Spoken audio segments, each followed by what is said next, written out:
Assalamualaikum warahmatullahi wabarakatuh.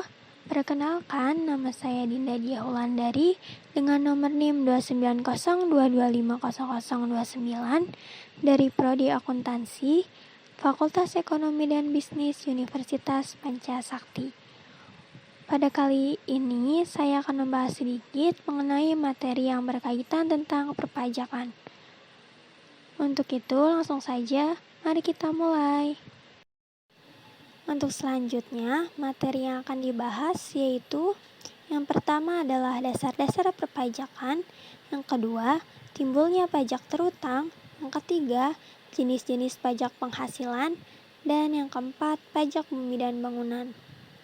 Untuk selanjutnya, di sini terdapat pembahasan yang pertama, yaitu dasar-dasar perpajakan. Yang pertama yaitu definisi pajak.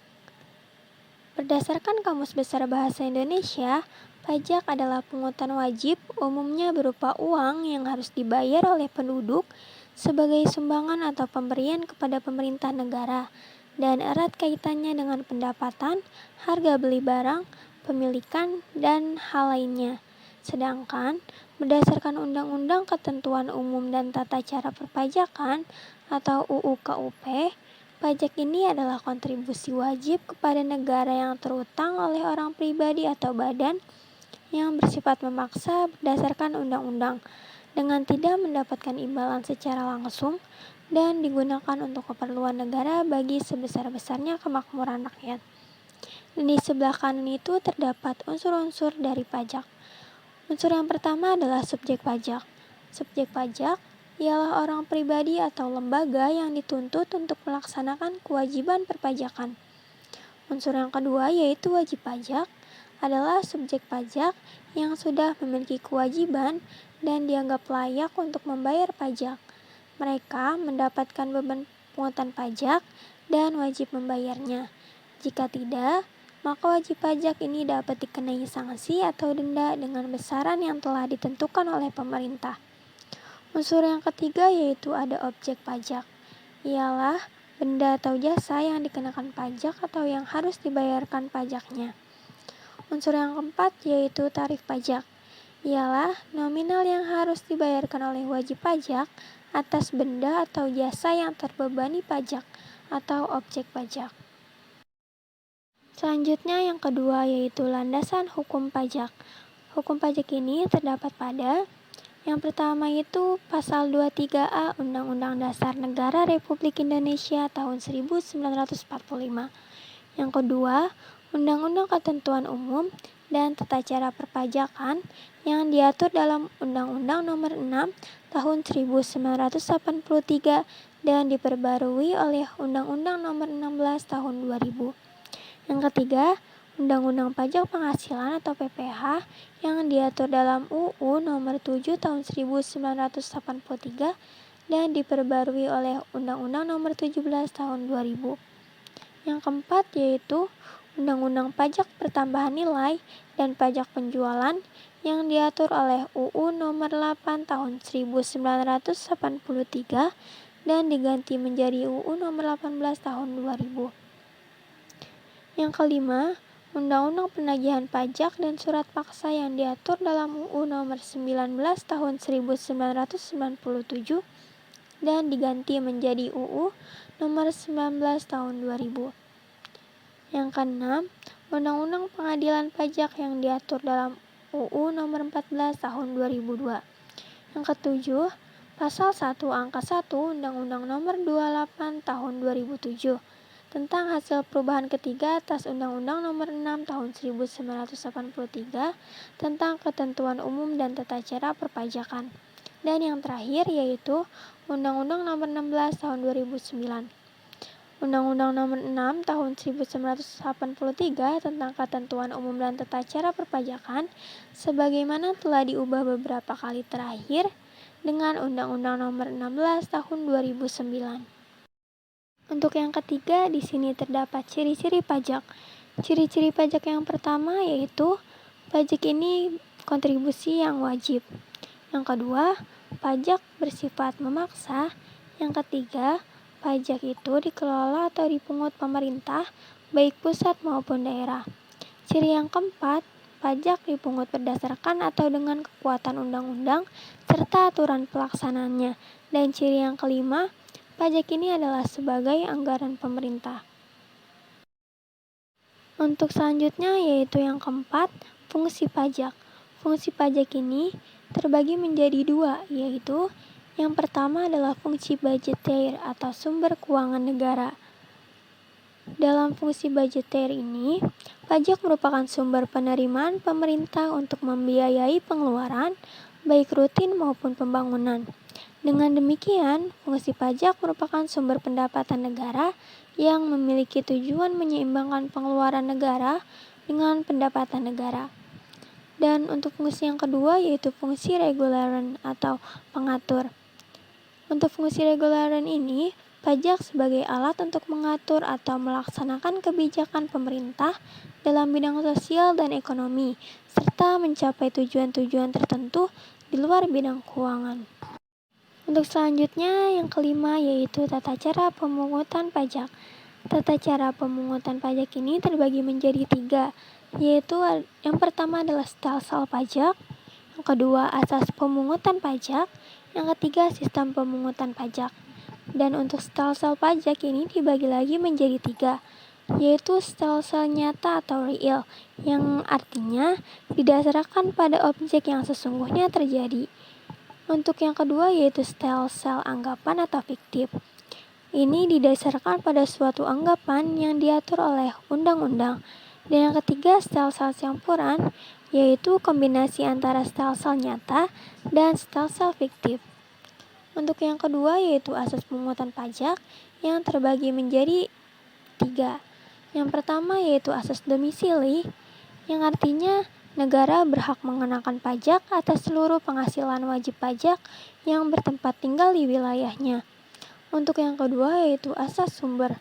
Asas sumber ini artinya negara berhak mengenakan pajak atas penghasilan yang bersumber di wilayahnya tanpa memperhatikan tempat tinggal wajib pajak. Dan yang ketiga yaitu asas kebangsaan.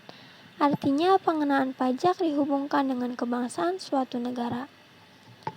Untuk sistem pemungutan pajak ini dibagi juga menjadi tiga, yaitu yang pertama official assessment system, yang artinya ialah memberi kewenangan aparatur pajak untuk menentukan sendiri jumlah pajak terutang sesuai dengan undang-undang yang berlaku. Yang kedua yaitu self-assessment system, yang artinya memberi wewenang wajib pajak untuk menentukan sendiri jumlah pajak terutang sesuai dengan undang-undang yang berlaku. Dan yang ketiga yaitu withholding system, artinya memberi wewenang kepada pihak ketiga yang ditunjuk untuk menentukan besarnya pajak terutang sesuai dengan undang-undang yang berlaku. Berikutnya yang keenam yaitu jenis-jenis pajak. Jenis-jenis pajak ini dibagi menjadi tiga, yaitu menurut golongan, menurut sifat, dan menurut lembaga pemungut. Untuk menurut golongan yaitu terbagi lagi menjadi dua, yaitu pajak langsung. Contohnya itu adalah PPh atau pajak penghasilan. Dan yang kedua pajak tidak langsung.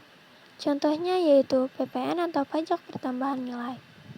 Untuk menurut sifatnya ini juga terbagi lagi menjadi dua, yaitu pajak subjektif, yang artinya pengenaannya memperhatikan keadaan subjeknya. Contohnya seperti PPh. Yang kedua yaitu pajak objektif, artinya ialah pengenaannya memperhatikan objeknya berupa benda, keadaan, peristiwa, dan sebagainya. Contohnya ini seperti PPN, PPNBM, atau PBB. Sedangkan menurut lembaga pemungut dibagi menjadi dua, yaitu pajak negara, yang artinya dipungut oleh pemerintah pusat. Contohnya seperti PPh, PPNBM, dan PPN. Untuk yang kedua yaitu pajak daerah yang dipungut oleh pemerintah daerah. Contohnya seperti PKB, BBN, pajak bahan bakar, pajak hiburan, pajak reklame, pajak restoran, pajak air, dan sebagainya. Berikutnya adalah pembahasan yang kedua, yaitu timbulnya pajak terutang. Saat timbulnya utang pajak ini mempunyai peranan yang sangat penting karena berkaitan dengan 1. Pembayaran pajak. Yang kedua, memasukkan surat keberatan. Yang ketiga yaitu menentukan saat dimulai dan berakhirnya jangka waktu kadaluarsa. Yang keempat, menerbitkan surat ketetapan pajak kurang bayar, surat ketetapan pajak kurang bayar tambahan, dan sebagainya. Dan yang kelima, menentukan besarnya denda maupun sanksi administrasi lainnya. Menurut pasal 1 ayat 8 Undang-Undang Nomor 19 Tahun 2000 mengenai penagihan pajak dengan surat paksa. Arti utang pajak adalah pajak wajib dibayar, termasuk di dalamnya sanksi administrasi berbentuk denda, bunga atau peningkatan yang tertulis di dalam surat ketetapan pajak ataupun surat sejenisnya dengan berdasarkan peraturan perundang-undangan perpajakan.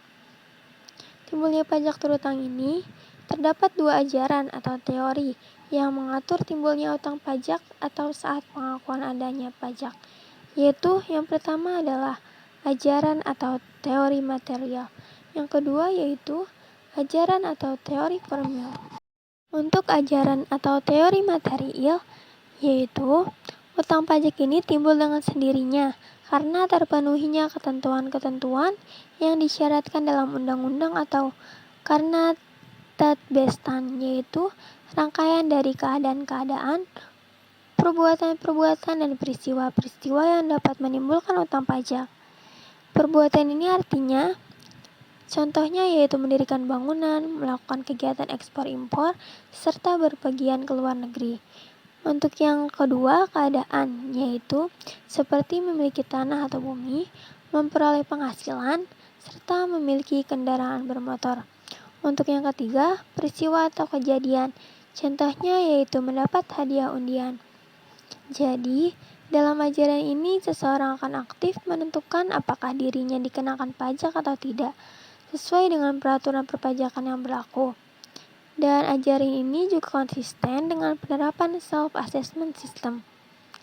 Untuk yang kedua adalah ajaran atau teori formil. Utang pajak ini timbul karena dikeluarkannya surat ketetapan pajak oleh fiskus atau pemerintah. Jadi, untuk menentukan apakah seseorang dikenakan pajak atau tidak, berupa jumlah pajak yang harus dibayar dan kapan jangka waktu pembayarannya, dapat diketahui dalam surat ketetapan tersebut. Nah, ajaran ini konsisten dengan penerapan official assessment system.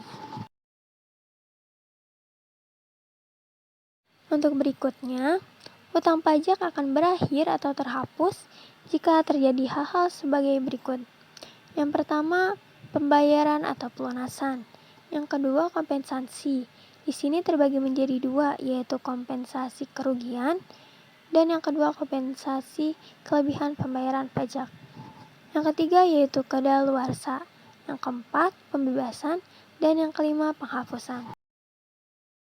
Untuk pembahasan yang ketiga, yaitu jenis-jenis pajak penghasilan. Pajak penghasilan yang pertama, di sini terdapat PPh pasal 21.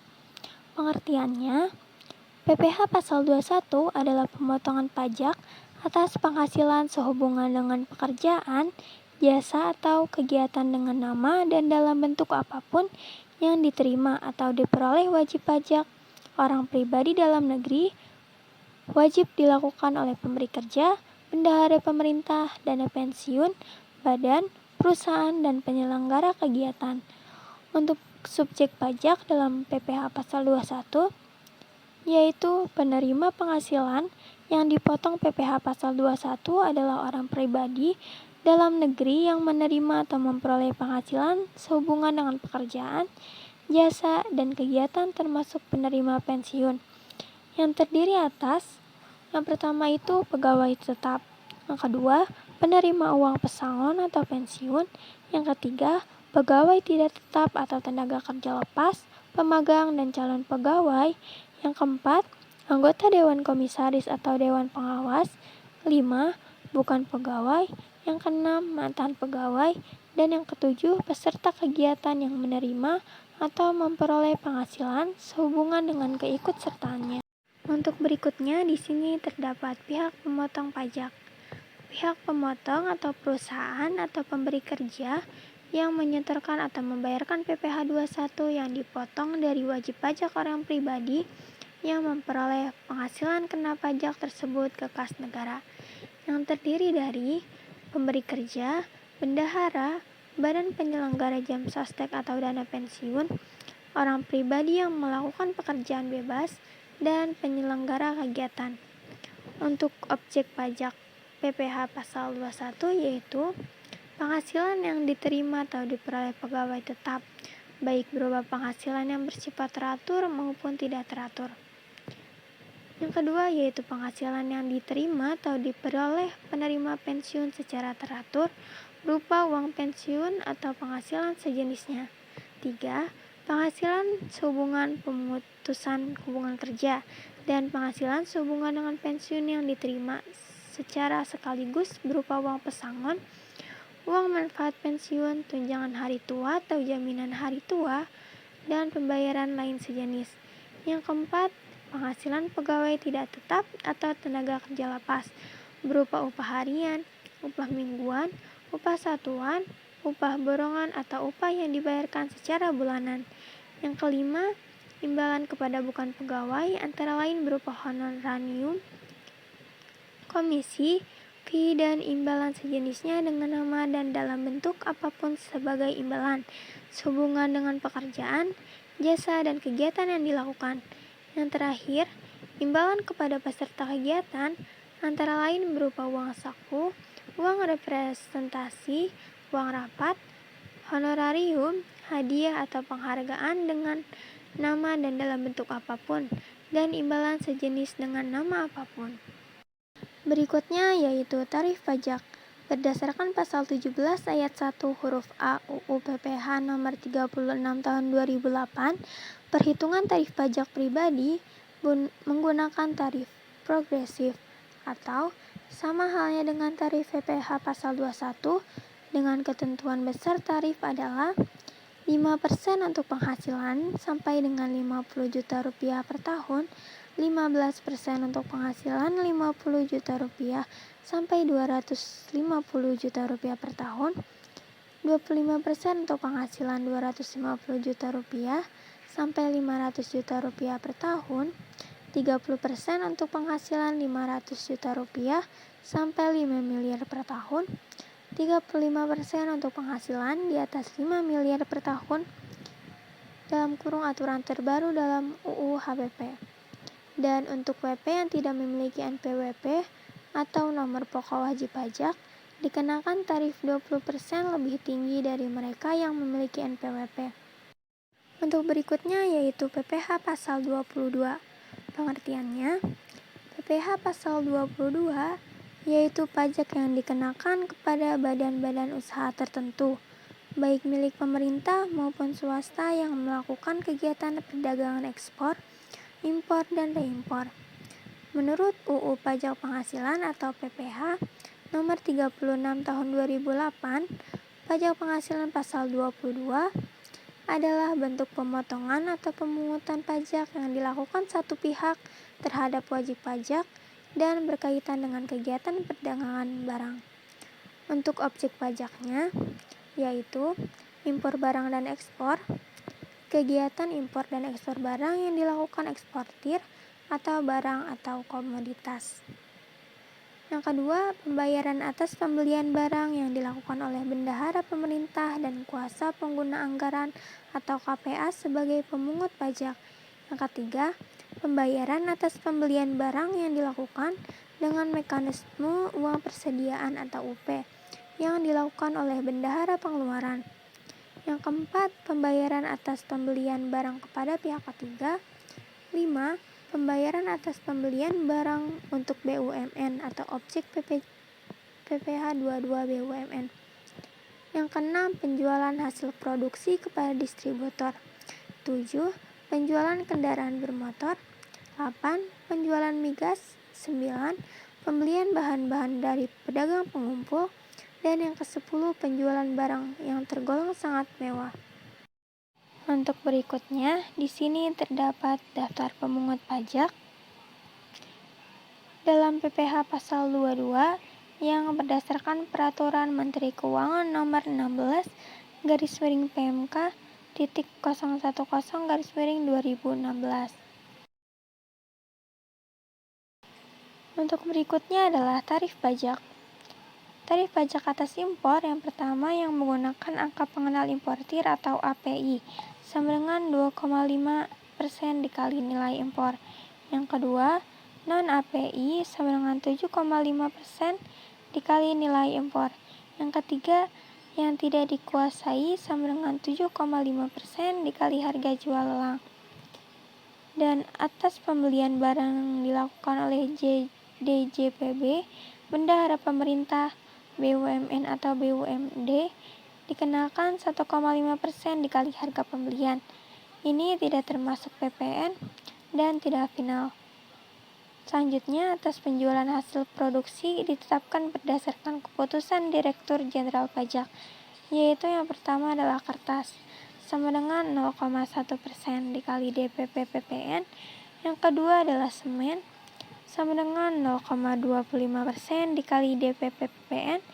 Yang ketiga baja, sama dengan 0,3% dikali DPP PPN. Yang keempat yaitu otomotif, sama dengan 0,45% dikali DPP PPN. Pada atas penjualan hasil produksi atau penyerahan barang oleh produsen atau importir bahan bakar minyak, gas, dan pelumas adalah sebagai berikut.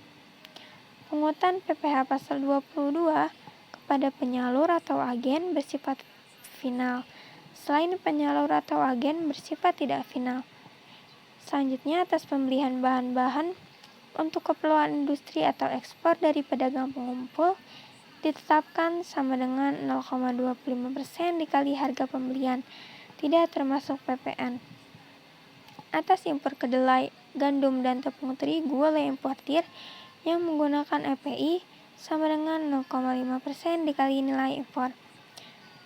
Atas penjualan barang tergolong sangat mewah, dikenakan sebesar 5% dari harga jual tidak termasuk PPN dan PPNBM. Atas penghasilan yang diterima atau diperoleh rekanan sehubungan dengan transaksi penjualan barang, penyerahan jasa, dan atau persewaan dan penghasilan lain sehubungan dengan penggunaan harta yang dilakukan melalui pihak lain dalam sistem informasi pengadaan sebesar 0,5% dari seluruh pembayaran yang tercantum dan tidak termasuk pajak pertambahan nilai dan pajak penjualan atas barang mewah. Dalam kurung PMK strip 58 PMK.03/2022.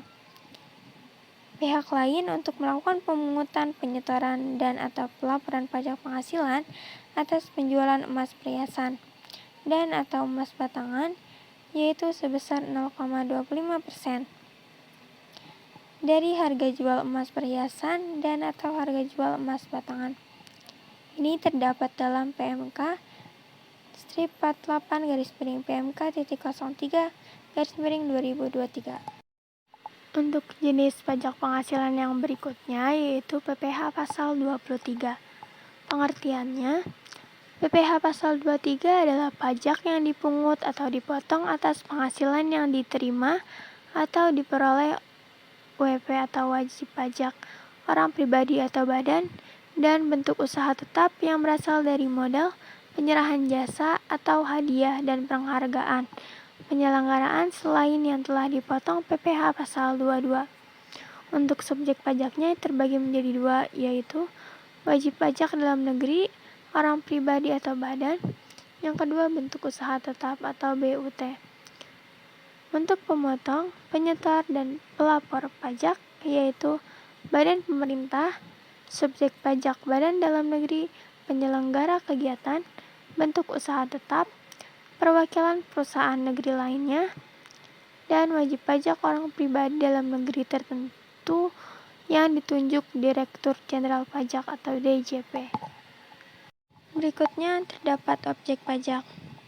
Dalam PPh pasal 23 untuk objek pajaknya adalah dividen, bunga termasuk premium, diskonto, dan imbalan sehubungan dengan jaminan pengembalian uang.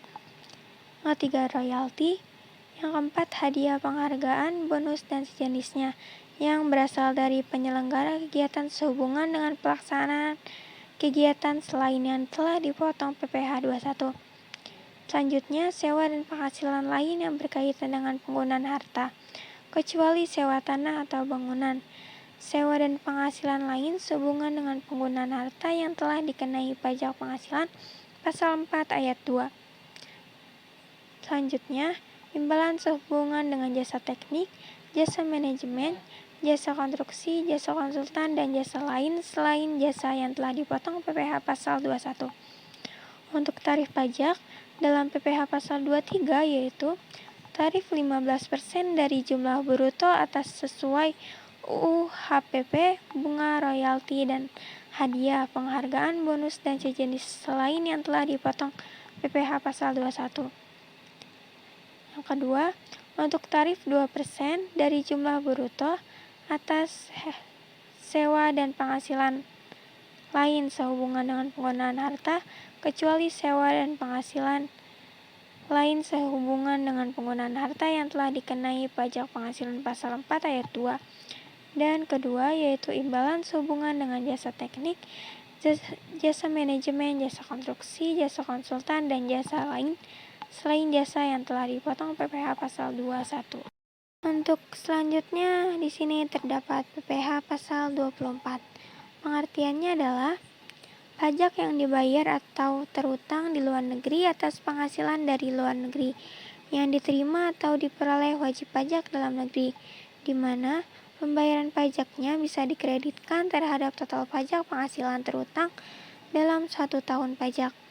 Untuk subjek pajaknya yaitu wajib pajak dalam negeri yang terutang pajak atas seluruh penghasilan, termasuk penghasilan yang diterima atau diperoleh dari luar negeri. Untuk permohonan kredit, wajib pajak yang telah membayar pajaknya di luar negeri dan akan mengkreditkannya di Indonesia harus menyampaikan permohonannya terlebih dahulu ke Kepala KPP atau Kantor Pelayanan Pajak dan dilaporkan bersamaan dengan pada saat pelaporan SPT tahunan dengan melampirkan yang pertama yaitu laporan keuangan yang berasal dari luar negeri. Yang kedua yaitu fotokopi SPT atau tax return yang dilaporkan di luar negeri serta dokumen pembayaran pajak di luar negeri. Untuk berikutnya yaitu di sini terdapat daftar dari objek pajak PPh pasal 24. Selanjutnya adalah tarif pajak PPh pasal 24. Karena PPh pasal 24 merupakan sebagai pengurang jumlah pajak yang dibayar atau terutang di luar negeri, maka perhitungan tarifnya menggunakan pasal 17 ayat 1 UU PPh, yakni tarif pajak progresif. Seperti yang tercantum dalam pasal 24 ayat 2 UU PPh, besarnya kredit pajak adalah sebesar pajak penghasilan yang dibayar atau terutang di luar negeri, tetapi tidak boleh melebihi penghitungan pajak yang terutang berdasarkan Undang-Undang PPh yang terdapat dalam UU Nomor 36 Tahun 2008. Untuk selanjutnya di sini terdapat PPh pasal 25. Pengertiannya adalah pajak yang harus dibayar sendiri oleh wajib pajak secara angsuran setiap bulannya dalam tahun pajak berjalan dengan tujuan untuk meringankan beban wajib pajak, mengingat pajak yang terhutang harus dilunasi dalam waktu 1 tahun. Untuk subjek pajaknya yaitu wajib pajak orang pribadi atau badan yang melakukan kegiatan usaha seperti sebagai pedagang pengecer atau penyerahan jasa. Yang ketiga yaitu objek pajak. Untuk objek yang dikenakan pajak penghasilan pasal 25 ini adalah suatu penghasilan yang diperoleh dari kegiatan usaha yang dilakukan wajib pajak. Berikutnya di sini untuk perhitungan pajak bulanan. Besarnya angsuran pajak dalam tahun pajak berjalan yang harus dibayar sendiri oleh wajib pajak untuk setiap bulan adalah sebesar pajak penghasilan yang terutang menurut surat pemberitahuan atau SPT tahunan PPh tahun pajak yang lalu dikurangi dengan PPh yang dipotong sebagaimana dimaksud dalam pasal 21 dan pasal 23 serta PPh yang dipungut sebagaimana dimaksud dalam pasal 22 dan pajak atas penghasilan yang dibayar atau terutang di luar negeri yang boleh dikreditkan sebagaimana dimaksud dalam pasal 24. Kemudian dibagi 12 bulan atau banyaknya bulan dalam bagian tahun pajak. Untuk tarif pajaknya, tarif pajak jenis PPh pasal 25, wajib pajak orang pribadi, pengusaha atau badan tertentu adalah 0,75% dari jumlah peredaran bruto per bulan dari masing-masing tempat usaha. Pajak ini bersifat tidak final sehingga dapat dikreditkan pada akhir tahun pajak. Untuk selanjutnya adalah PPh pasal 26.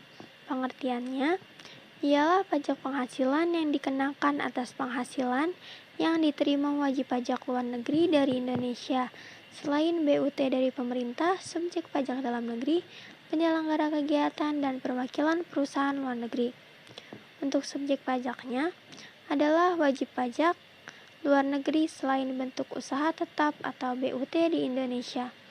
Dan untuk objek pajaknya adalah dividen, bunga termasuk premium, diskon dan imbalan sehubungan dengan jaminan pengembalian utang, royalti, sewa dan penghasilan lain sehubungan dengan penggunaan harta, imbalan sehubungan dengan jasa, pekerjaan dan kegiatan, pensiun dan pembayaran berkala lainnya, premi swap dan transaksi lindung nilai lainnya, dan keuntungan karena pembebasan utang.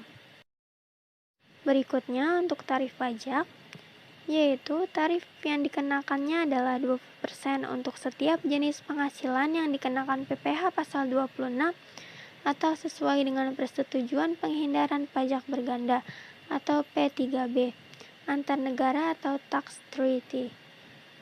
Tarif 20% dari pengenaan pajak dengan ketentuan tarif 20% dari penghasilan bruto, tarif 20% dari penghasilan neto, dan tarif 20% dari penghasilan kena pajak setelah dikurangi pajak penghasilan. Untuk selanjutnya adalah PPh pasal 29. Pengertiannya, PPh pasal 29 adalah pajak penghasilan kurang bayar yang terdapat dalam SPT tahunan PPh, yaitu sisa dari PPh yang terutang dalam tahun pajak yang bersangkutan dikurangi dengan kredit PPh. PPh pasal 21, 22, 23, dan 24, dan PPh pasal 25 dengan dasar hukum UU nomor 36 tahun 2008. Untuk subjek dan objek pajak, subjek PPh 29 adalah wajib pajak pribadi dan wajib pajak badan. Sementara itu untuk objek pajak PPh 29 adalah penghasilan yang kurang bayar pajak dari SPT tahunan wajib pajak pribadi dan badan bersangkutan. Untuk tarif pajaknya, wajib pajak badan yaitu angsuran PPh 25 sama dengan PPh terutang tahun lalu dikali 12. PPh 29 yang harus dilunasi ialah PPh yang terutang dikurangi angsuran PPh 25. Untuk wajib pajak orang pribadi, pengusaha tertentu atau WPOP strip PT ialah PPh 25 yang sudah dilunasi yaitu 0,75 dikali jumlah penghasilan per omset per bulan. Untuk PPh 29 yang harus dilunasi yaitu PPh yang masih terutang dikurang PPh 25 yang sudah dilunasi. Selanjutnya adalah PPh pasal 4 ayat 2. Untuk pengertiannya, PPh pasal 4 ayat 2 atau juga disebut dengan PPh final adalah pajak penghasilan yang dikenakan atas beberapa jenis penghasilan yang didapatkan dan pemotongan pajaknya ini bersifat final, serta tidak dapat dikreditkan dengan pajak penghasilan terutang. Istilah final di sini artinya pemotongan pajaknya dilakukan hanya sekali dalam sebuah masa pajak. Untuk subjek pajaknya ialah jenis PPh pasal 4 ayat 2 atau PPh final ini dikenakan pada wajib pajak badan maupun wajib pajak pribadi atas beberapa jenis penghasilan yang mereka dapatkan dan pemotongan pajaknya ini bersifat final. Untuk berikutnya di sini terdapat daftar dari objek pajak PPh pasal 4 ayat 2. Untuk berikutnya adalah PPh pasal 15. Pengertiannya adalah pajak penghasilan yang dikenakan atau dipungut dari wajib pajak yang bergerak pada industri-industri tertentu yang ditetapkan dalam UU PPH. Untuk subjek pajaknya adalah perusahaan pelayaran baik dalam negeri atau asing, perusahaan maskapai penerbangan internasional, perusahaan asuransi asing, wajib pajak luar negeri atau asing yang memiliki kantor perdagangan perwakilan di Indonesia tapi tidak memiliki perjanjian bilateral di bawah Perjanjian Pajak Indonesia atau P3B atau Persetujuan Penghindaran Pajak Berganda, dan pihak yang melakukan kemitraan dalam bentuk perjanjian bangun guna serah atau BOT atau Build Operate Transfer. Dan berikutnya di sini terdapat daftar dari objek pajak PPH pasal 15. Selanjutnya adalah PPH pasal 19. Untuk pengertiannya, PPH pasal 19 merupakan pajak yang dipungut atas penilaian aset tetap yang ketika dinilai kembali terdapat selisih untung dan atau harga beli untuk saat ini jauh lebih murah dibandingkan nilai pasarannya, sebagaimana yang dimaksud dengan penilaian yang mana dapat diartikan sebagai revaluasi. Untuk subjek pajaknya, yaitu wajib pajak dalam negeri dan bentuk usaha tetap, tetapi tidak termasuk perusahaan yang memperoleh izin menyelenggarakan pembukuan dalam bahasa Inggris dan mata uang dolar Amerika Serikat. Untuk objek pajaknya ialah seluruh aktiva tetap berwujud termasuk tanah yang berstatus hak milik atau hak guna bangunan, atau seluruh aktiva tetap berwujud tidak termasuk tanah yang terletak atau berada di Indonesia, dimiliki dan dipergunakan untuk mendapatkan, menagih dan memelihara penghasilan. Untuk tarif pajaknya yaitu atas selisih lebih penilaian kembali aktiva tetap perusahaan di atas nilai sisa buku fiskal semula dikenakan PPH bersifat final, yaitu sebesar 10%. Dan untuk perusahaan yang karena kondisi keuangannya tidak memungkinkan untuk melunasi sekaligus PPH yang terutang sebagaimana dimaksud dalam pasal 5, dapat mengajukan permohonan pembayaran secara angsuran paling lama 12 bulan sesuai ketentuan. Untuk pembahasan berikutnya yaitu pajak bumi dan bangunan. Pengertiannya, pajak bumi dan bangunan atau disingkat PBB adalah pungutan yang harus dibayar atas keberadaan bumi dan bangunan yang memberikan manfaat dan status sosial ekonomi bagi seseorang atau badan yang mempunyai hak atasnya atau mendapatkan manfaat padanya. Karena pajak bumi dan bangunan ini bersifat material, besaran tarif ditentukan dari luas dan kondisi tanah atau bangunan yang ada.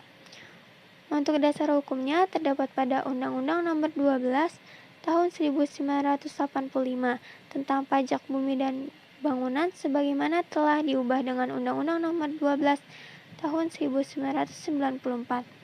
Yang kedua, Peraturan Menteri Keuangan Republik Indonesia Nomor 234/PMK /03/2022 tentang perubahan atau PMK nomor 180/PMK.03/2019 tentang klasifikasi objek pajak dan bumi dan bangunan.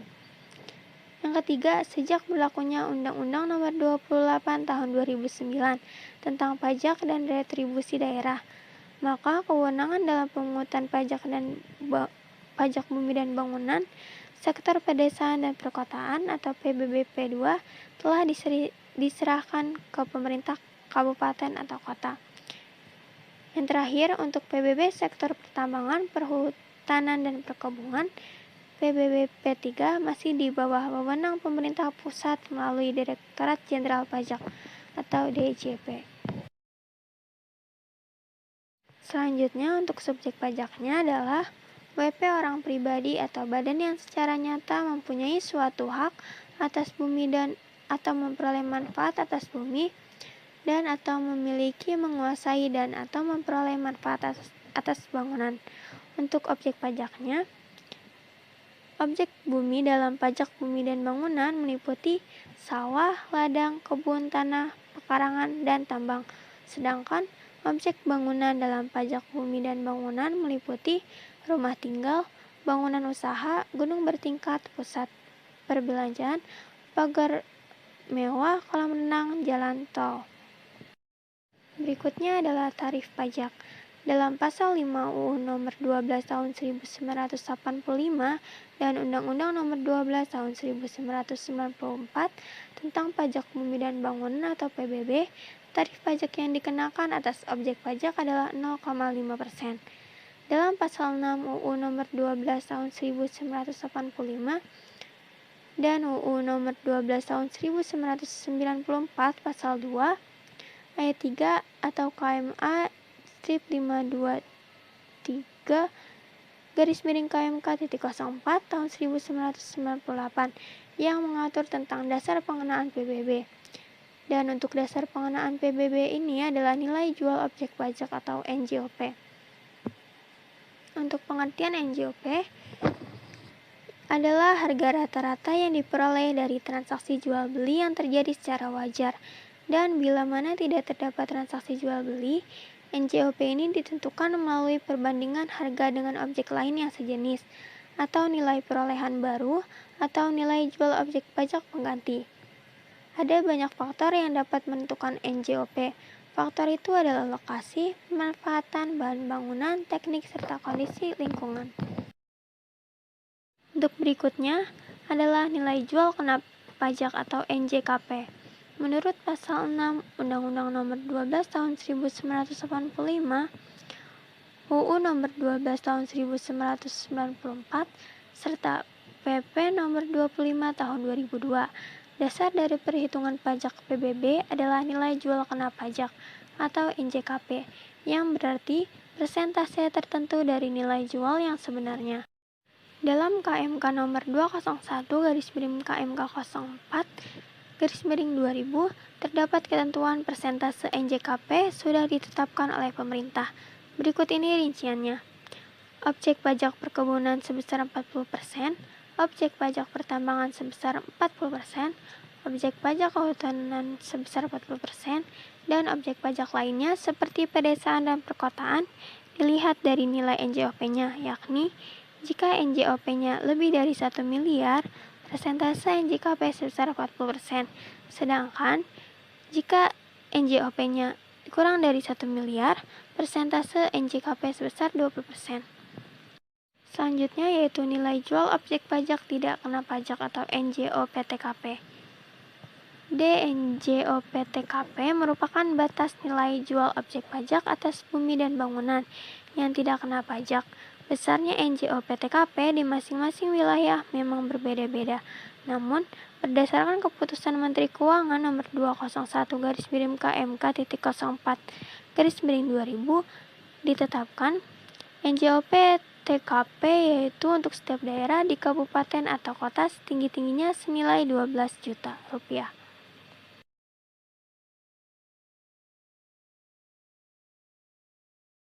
Sekian, mungkin itu saja untuk pembahasan dari materi kali ini. Apabila ada kata yang kurang berkenan atau kalimat yang kurang dimengerti, mohon dimaafkan.